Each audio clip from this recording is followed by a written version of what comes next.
Estamos de volta com o Câmara Entrevista e hoje nossos convidados são o Dr. Francisco Leão Júnior, que é idealizador dos Doutores das Águas, e a coordenadora de Educação Recreativa, que é a Aline Queiroz. A gente fez um intervalinho aqui que tem tanta coisa para falar, o projeto é tão grande, tão abrangente, né, Aline, né, doutor? Eu queria até que vocês explicassem pra gente como é que são as etapas, né? A gente falou no geral como é que o projeto funciona, né? Os tipos de atendimento que vocês prestam às populações ribeirinhas ali da Amazônia. Mas como é que é a chegada? Vamos por etapa, então o pessoal entender como é que é feito o trabalho. Antes da chegada, as comunidades são avisadas que a gente vai.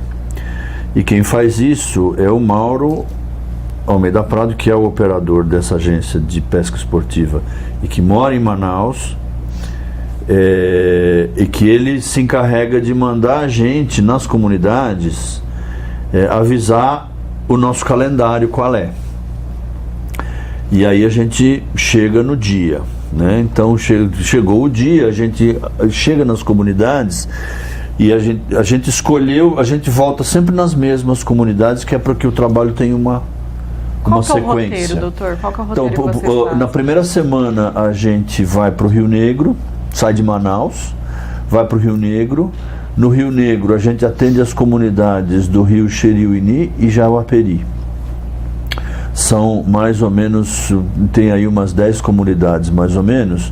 A gente para em 6 ou 7 e as comunidades que estão vizinhas, o pessoal vem para o atendimento e a gente dá a gasolina para eles voltarem, né? Então com isso a gente consegue juntar um pouco mais de gente.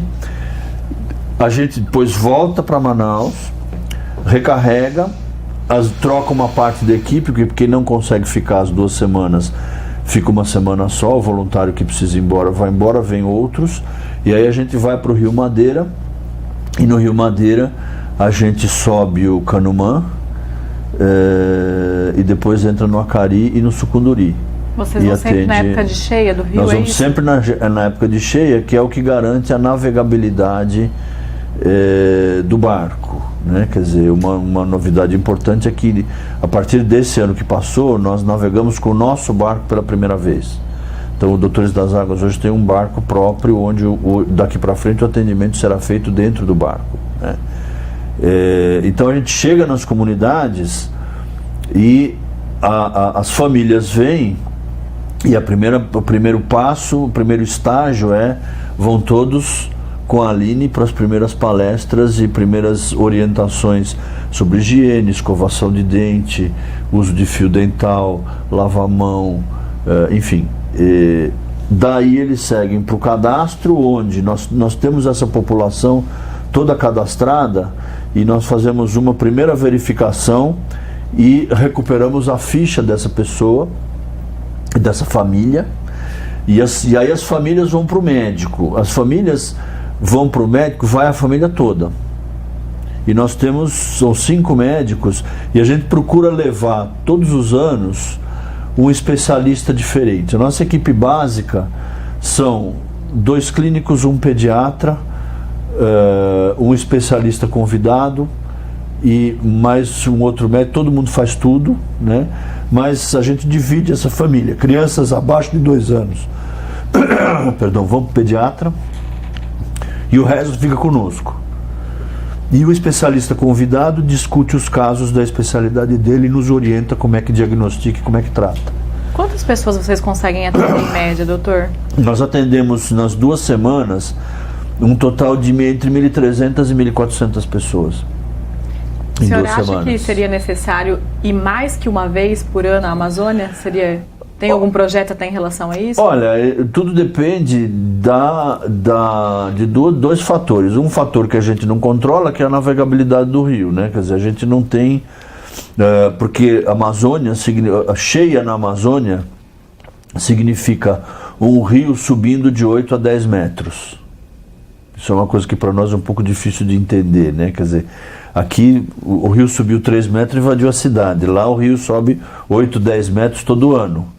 E o nosso barco é grande, então a gente precisa de rio cheio para navegar.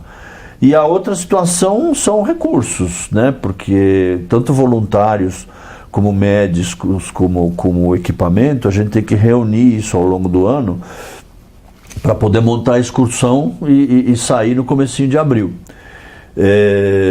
Não sei, nós hoje estamos decidindo internamente se nós vamos aumentar a complexidade do atendimento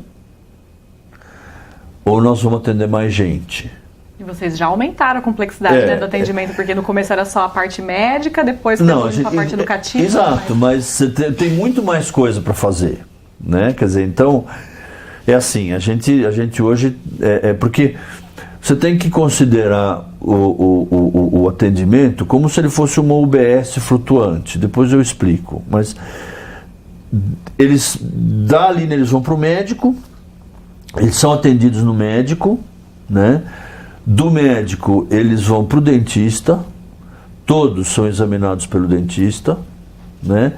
Aí do dentista eles voltam para o que a gente chama de distribuição, onde eles vão receber da gente coisas que são importantes para eles. Tem a farmácia. Facão, antes disso eles vão para a farmácia, bem lembrado.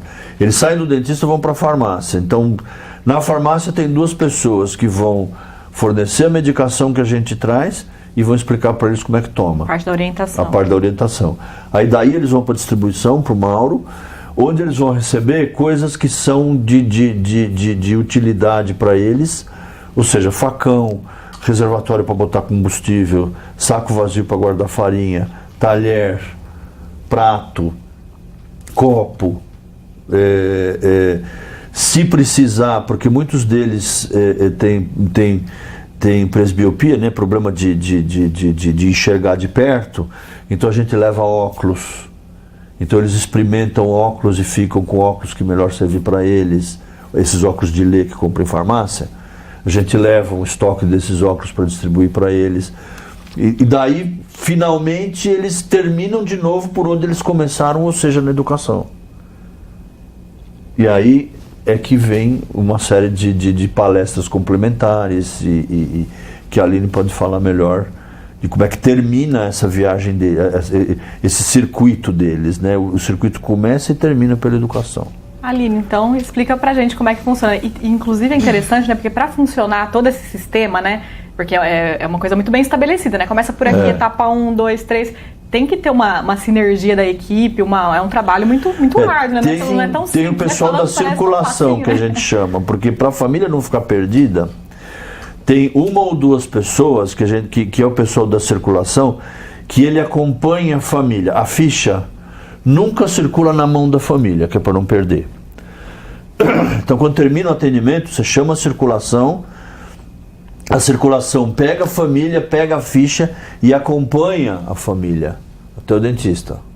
O dentista acabou, ele chama a circulação pega, acompanha até a farmácia. Aí a farmácia terminou, a circulação pega e tem alguém levando pela mão, que é para eles não... Para não se perder. Para não se perder no meio daquele mundo de coisa que a gente monta lá para eles. Ali a gente explica pra gente, então. A gente fala que a pessoa que faz a circulação, para nós, para cada um de nós, é a mais importante.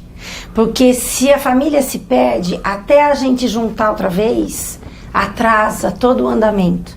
Então, todo esse andamento do início do dia até o final do dia é de extrema importância a pessoa que está trabalhando na circulação. E a gente tenta sempre levar as mesmas pessoas que já têm experiência.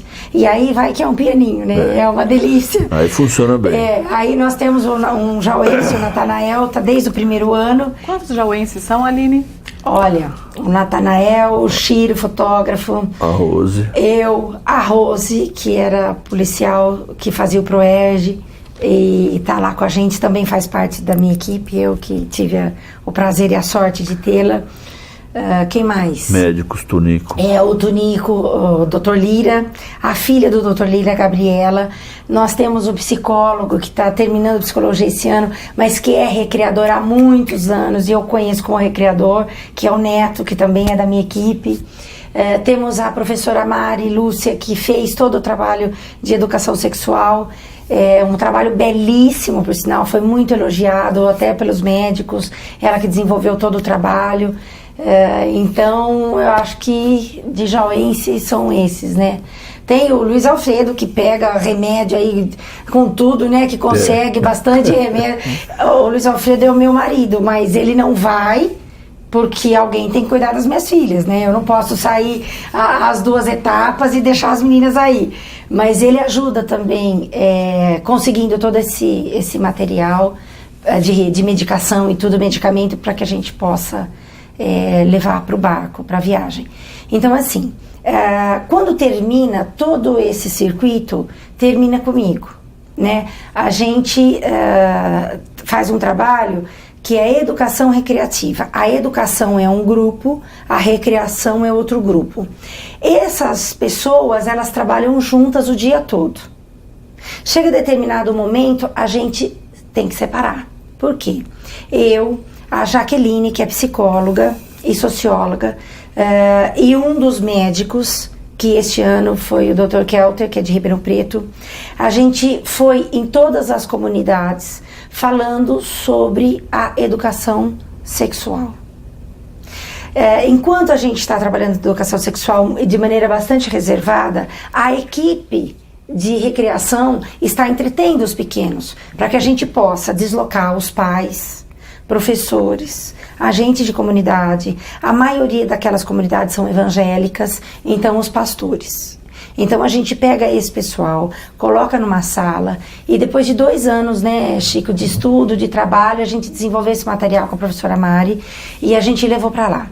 Quando a gente mostra o material, a nossa abordagem é da seguinte maneira: olha, nas cidades que a gente tem escola, nós temos este material que por lei, é uma lei nacional, isto tem que ser trabalhado, é um dos temas transversais que a educação trabalha no Brasil todo.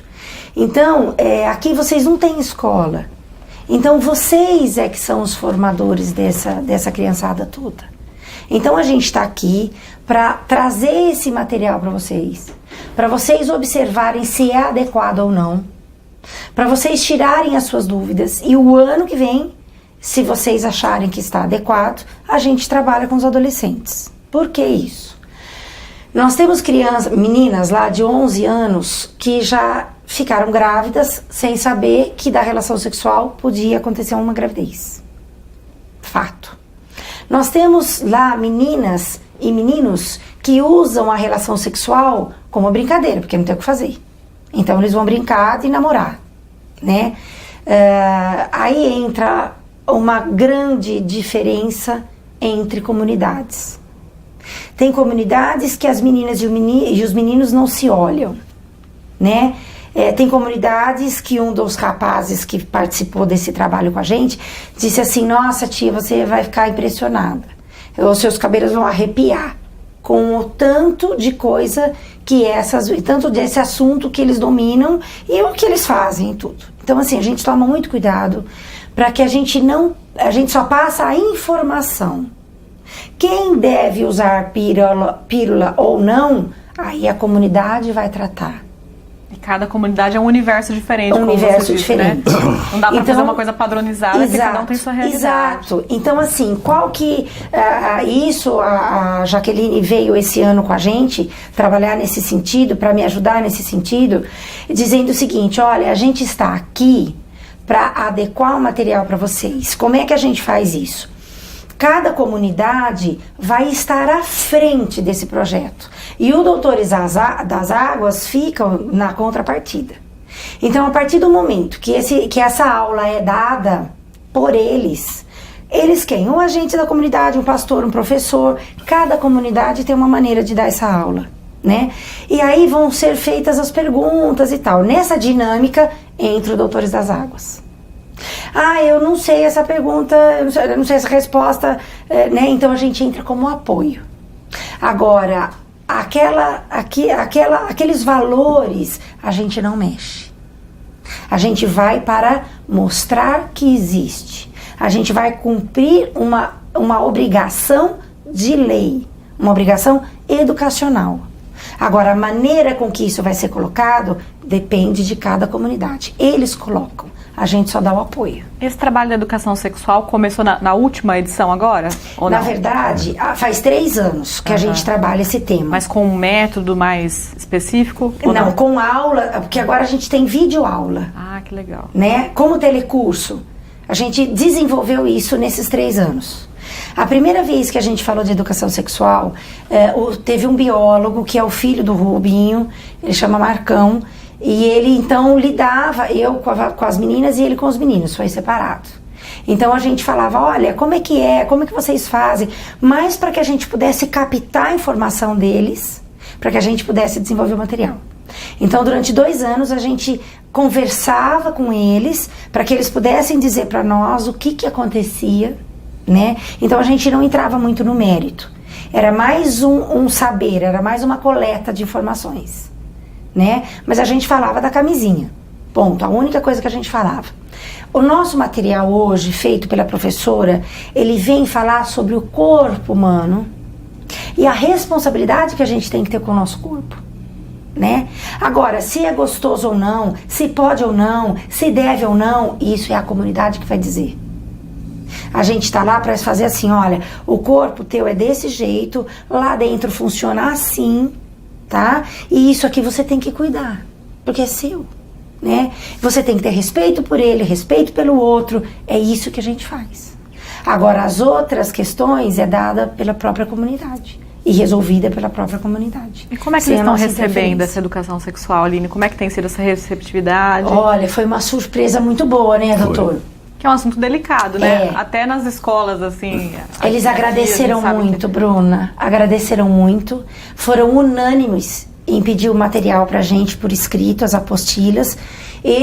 A gente deixou esse material para cada líder de comunidade, agente de saúde e pastor. Então a gente deixou 3 DVDs de aula para cada comunidade, para que eles possam fazer reuniões, para que possam estudar. Como eu disse para você há pouco, fora do ar, um diretor de escola disse para mim, ai, tia Aline, eu não sabia disso. Poxa, se ele é o diretor, em tese é a pessoa máxima dentro daquela comunidade, né? Em termos de educação e conhecimento, e ele não sabia. Então ele falou, primeiro eu vou estudar, aí eu vou chamar os pais. Por quê? Porque a gente precisa que os pais saibam, porque eles também não têm essa informação. Aqui é diferente, aqui na cidade os pais sabem, os filhos já sabem, às vezes eles não se conversam, então é uma questão um pouco diferente, né? Lá não, lá eles não têm conhecimento, então a gente passa conhecimento para os mais velhos, e aí sim eles dão feedback, pode fazer, e aí a gente faz. Então durante esse ano, em abril do ano que vem, a gente volta com o médico para a sala de aula, volta com a psicóloga, e volta, talvez, até isso a gente vai conversar, com os jovens, para que os jovens possam desenvolver uma dinâmica. No final da aula, existe uma dinâmica, né? Então, a professora ou a tia Aline vai desenvolver o assunto, olha, o que vocês entenderam? Estimular perguntas deles. E aí eles vêm, fazem a pergunta, não precisa ser falada, eles escrevem, para quem souber escrever, e põe numa caixinha. Isso tudo é a ideia da professora Mari, que é daqui de Jaú.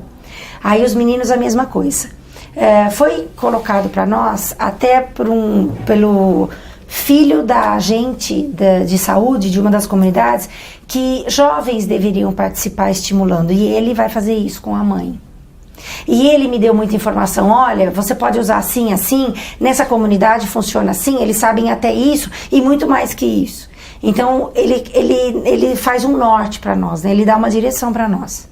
E ele disse, olha, talvez seja mais fácil você trazer jovens para conversar com jovens. E a gente está pensando nessa possibilidade, viabilidade, né, de tudo isso. Então, nós tivemos uma aceitação muito grande.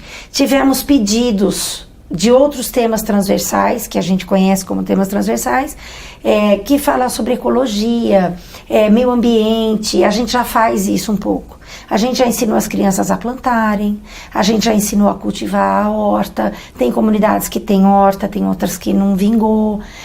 Interessante que a gente fala bastante sobre a higiene do corpo e tal, a gente trabalha o tema assim, você vai fazer xixi, então você tem, na hora de que você vai tomar banho, você tem que higienizar bastante o fazedor de xixi, A gente, a princípio, não usa termos técnicos.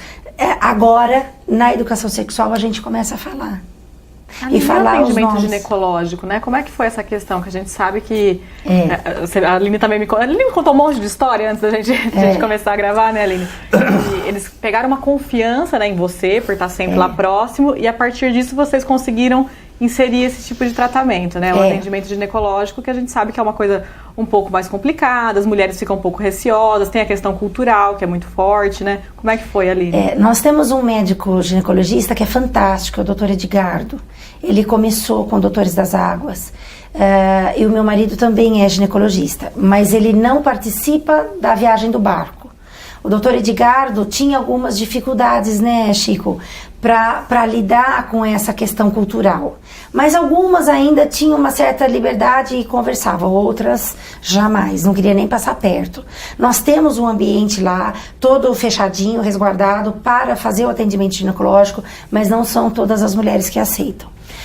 Nós temos uma casa no Arara, Doutores das Águas tem hoje, em 5 anos, Doutores das Águas fez um posto de saúde, a Casa do Arara, que também funciona como posto de saúde e vai trabalhar com educação, e também o barco. Então, com esse projeto todo, a gente tende a, no segundo semestre, nós fizemos a Casa no Arara por conta disso, porque no Arara a gente pode chegar por terra. Então, primeiro água, depois avião e depois por terra. E aí a gente chega no Arara. E uma dessas visitas, o Mauro foi, eu e o Luiz Alfredo, que é o meu marido. Nós chegamos lá no mês de agosto, quando estávamos construindo a casa, e ele foi para dar palestras lá em outros lugares, no Foz do Canumã, em outros lugares. E quando ele chegou para dar palestra, ele se colocou à disposição para fazer o exame de mama, né? E para ensinar como que era, para que elas fizessem os exames. A princípio a gente chegou lá para fazer umas palestras para as mulheres. Foram todos os maridos juntos para assistir. Então é muito legal isso, é muito gratificante para nós. E aí ele se colocou à disposição, né? O Luiz Alfredo falou: olha, então eu tô aqui para quem quiser ser examinada, tal. Aí vamos para a sala, tá a professora junto, a tia Aline vai junto. Para minha surpresa e a surpresa do Mauro e dos médicos depois que ficaram sabendo, todas foram fazer o exame. Aí eu falei assim: nossa, Luiz Alfredo, você tá bem e tal, mexi com ele, né? Aí ele falou assim: acontece, elas disseram pra mim, acontece que ele não é pra nós um médico, ele é o marido da tia Aline, né? E eu estava junto. Então a gente percebe cada vez mais que este vínculo de amor, que esse vínculo de respeito faz com que eles estejam à vontade e confiantes. Né? Então por isso que a gente tem pautado sempre pelos mesmos profissionais, para que continue cada vez mais fortalecendo esse vínculo, e isso a gente tem a ganhar, né? Tanto nós quanto eles, né? Aline, você falou agora sobre o barco ambulatório, sobre aquela casa de apoio. Eu gostaria até que o Dr. Chico falasse também sobre isso, falando um pouco agora sobre o futuro do projeto, né? E como o projeto vem evoluindo desde a primeira edição e os planos para o futuro, né? Como é que essas duas ferramentas, no caso o barco e a casa de apoio, têm ajudado, e quais são os planos para o futuro? A casa de apoio, como a Aline comentou, né, e o centro de saúde que nós temos numa das comunidades, foi a primeira fincada de pé na região que nós demos, né? Então hoje nós temos uma estrutura nossa lá, e o barco nasceu de uma iniciativa de amigos nossos, porque quem é que financia a ONG? A nossa ONG é financiada por amigos, colegas de colégio, parentes, empresas que são ligadas, clientes do Rubinho e do Mauro, que já foram nas expedições de pesca, que conhecem aquela região e sabem da carência. Mas fundamentalmente pessoas que nos conhecem sabem que recursos que forem colocados na nossa mão serão bem utilizados, né? Quer dizer, a gente tem um respeito pelo dinheiro do patrocinador, vamos dizer assim, muito grande. E esse barco nasceu assim, quer dizer, foram um grupo de empresários paulistas que se juntaram e arrumaram o dinheiro e nós fizemos o barco, né? Quer dizer, então esse barco hoje possibilitou que a gente ganhe tempo, porque anteriormente a gente chegava com um barco emprestado, mas que era impróprio para fazer o atendimento dentro do barco, e desembarcava tudo, consultório dentário, todos os medicamentos da farmácia, todo o equipamento da Aline de educação, etc. E quando acabava a função, embarcava tudo de novo para ir para a próxima comunidade. Hoje, com o nosso barco, a gente não precisa mais desembarcar o consultório dentário, a farmácia e os médicos. Então nós ganhamos muito tempo de atendimento e ganhamos melhores condições de higiene e de asepsia para fazer pequenas cirurgias, para fazer os procedimentos dentários, enfim, e mais privacidade, por exemplo, para fazer os exames ginecológicos e tal. Só abrindo um parênteses, para minha surpresa, nesse ano que passou, eu tive 6 pacientes, homens, que pediram o exame de próstata. Doutor, eu tenho 50 anos, eu quero que o senhor faça o exame de próstata. Entendeu? Quer dizer, então, tudo isso é confiança, né? Então, nós estamos nesse ponto, e agora a gente, os planos futuros são justamente, agora nós vamos começar com uma estratégia para que o efeito da nossa visita seja mais duradouro, ou seja, e aí entra a educação. E é um desafio muito grande, porque como é que eu vou convencer uma pessoa que há 5 gerações pega a água do rio, que agora ele vai ter que tratar a água, que ele vai ter que ferver a água, que ele vai ter que pegar a água de uma unidade de tratamento que nós vamos colocar lá para ele? Como é que eu vou convencer esse povo? Essa mudança de hábito, né? Essa mudança de hábito. Isso talvez seja o mais difícil. Mas se a gente conseguir, a gente tem certeza absoluta que o objetivo final da ONG, que é melhorar a qualidade de vida dessas populações, vai estar mais perto. Porque ficar indo lá distribuindo remédio, voltando no ano seguinte distribuir os mesmos remédios, eu acho que essa fase nós já passamos. Ou seja, eu diria que esses 5 primeiros anos foram 5 anos de levantamento de necessidades, da gente saber o que precisa, da gente entender a dinâmica daquelas populações. Atendimentos mais emergenciais, né? Exatamente. E uma outra coisa que é muito importante também, que faz parte da nossa visão, é o seguinte: muito se fala na proteção da Amazônia, né? Muito se fala na invasão da Amazônia, muito se fala sobre a floresta tropical. Mas quem vai cuidar da floresta é quem mora nela. Não somos nós. Nós que moramos em São Paulo, que moramos em Jaú, que moramos em Brasília, nós não vamos cuidar da Amazônia. Quem vai cuidar da Amazônia é o amazonense. Então, se a gente conseguir, nessas populações, dar para eles uma melhor condição de vida, e condição essa que foi construída por eles, através do programa educacional, através de mudança de alguns hábitos, respeitando a cultura deles, nós estamos contribuindo para fixar esse pessoal lá, e é esse pessoal que vai defender a nossa Amazônia, não somos nós, né? A Marinha passa lá episodicamente também, como nós. Então a Marinha passa, faz um trabalho magnífico também de atendimento, etc., mas é como nós, eles passam e vão embora.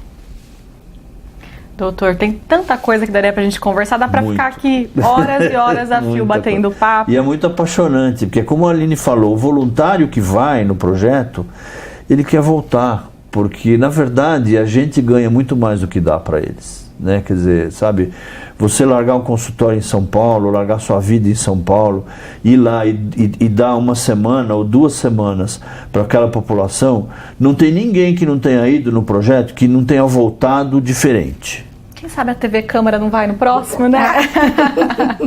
Você volta diferente, você volta olhando assim, mas espera um pouquinho, o buraco é mais embaixo. Existe um outro planeta do lado do meu, em que é tudo diferente, sabe? Quer dizer, existe um lugar onde a pessoa anda 4 horas de barco, depois 4 horas de condução para bater na porta de um posto de saúde e sair com uma cartela de anticoncepcional. Ou seja, no mês seguinte ela vai ter que fazer esse trajeto de novo. Isso para eles é normal.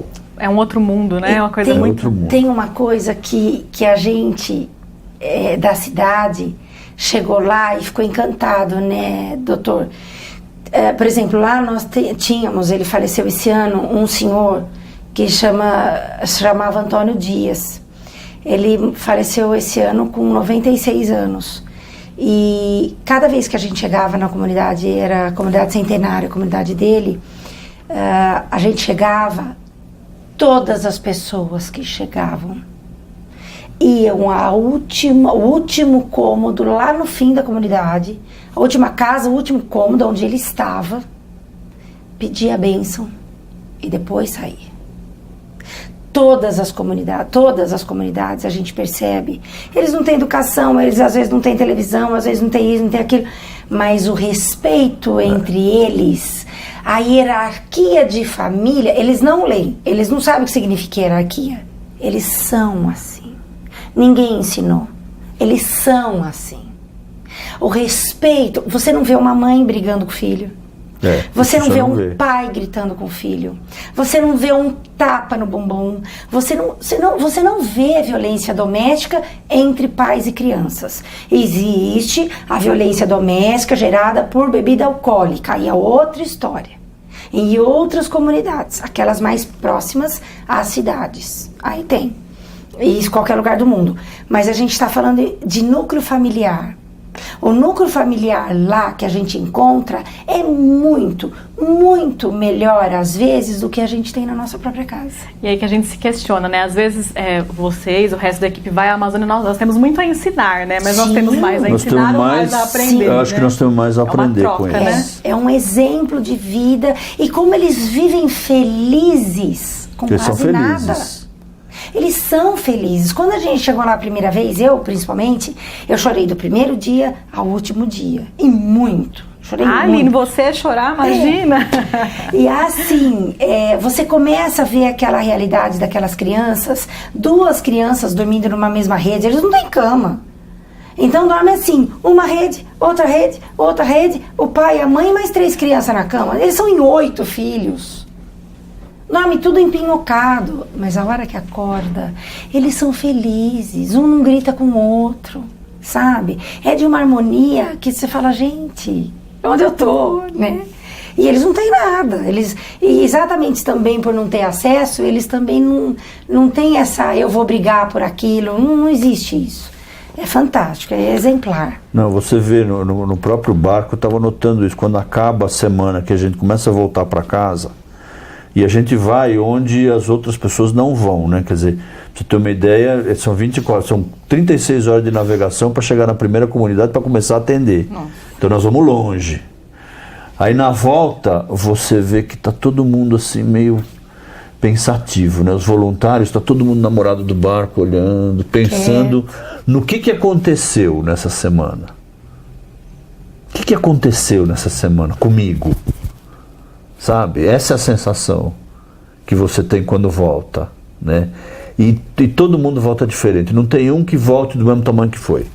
É um crescimento espiritual, com certeza, né? Com certeza. Bom, para a gente finalizar o nosso programa, nossa Câmara Entrevista, fazer uma pergunta para os dois. Começar pela Aline. O que significa Doutores das Águas para você, Aline?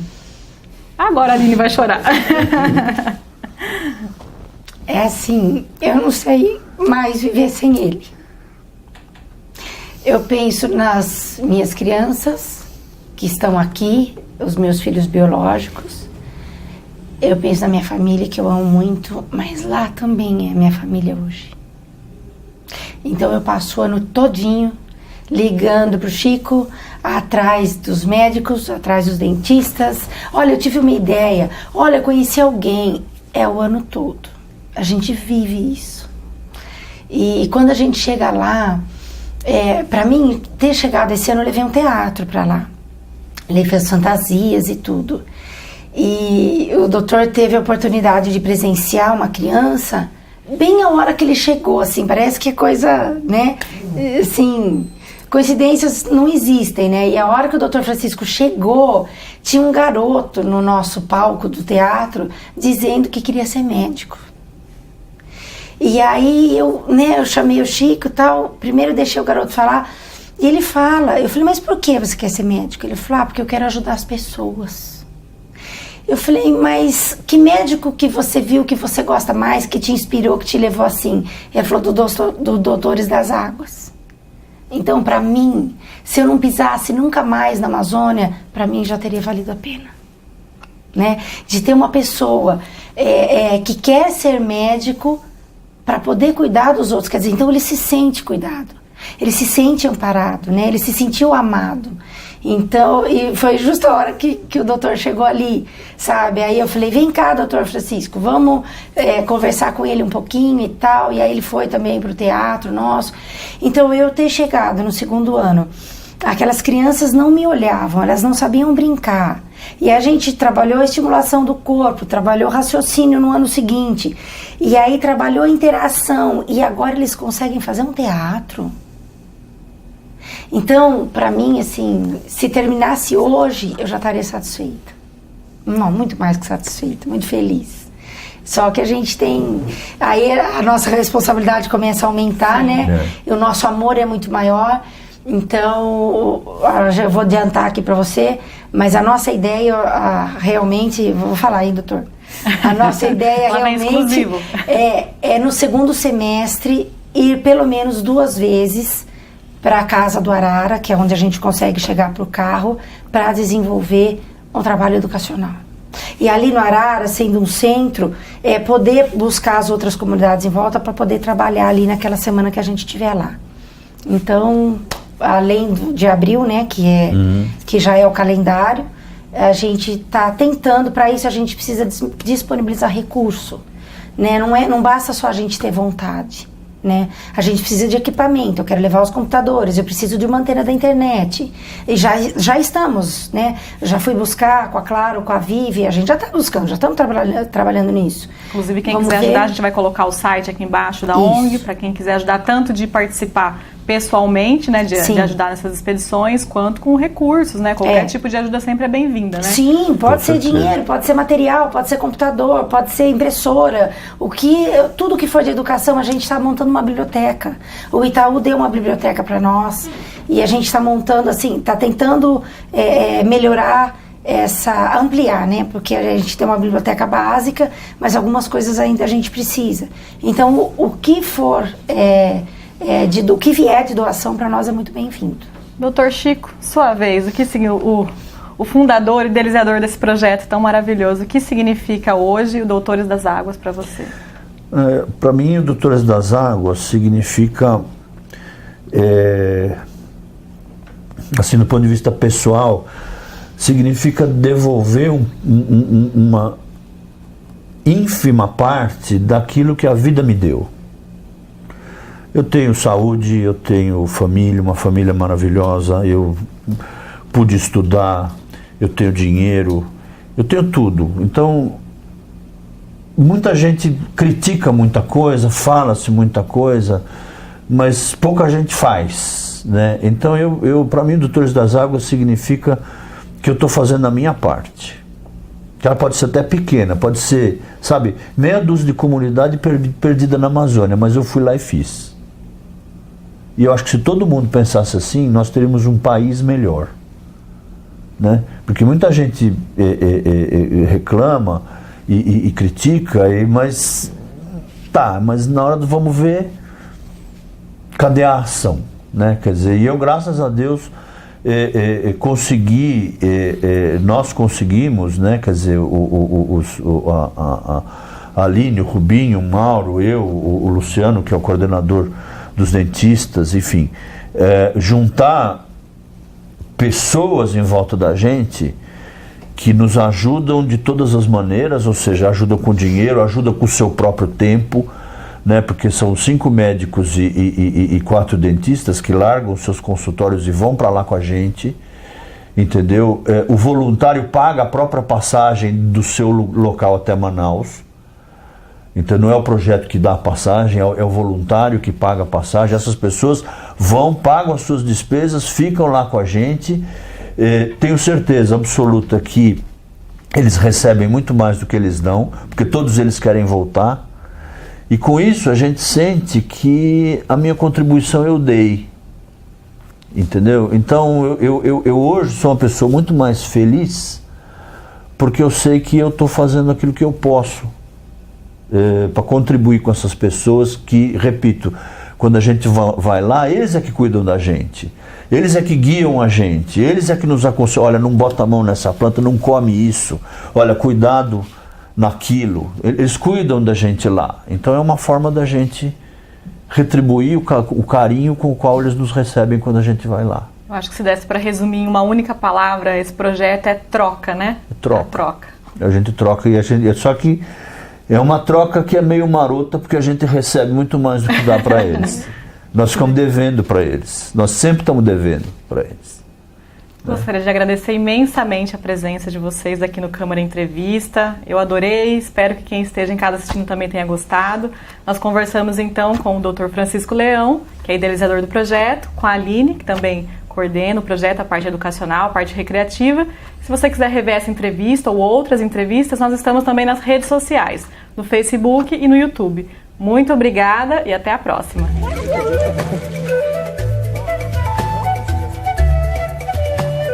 Fechamos o... Tá vendo? Bem perto da cabecinha da escova, assim, ó. Pode sorrir, assim, deixa eu ver. Seu sorrisão. Isso. Pode sorrir. Primeira coisa, ó. Assim, movimento circular, tá vendo? Lá do fundo até a frente.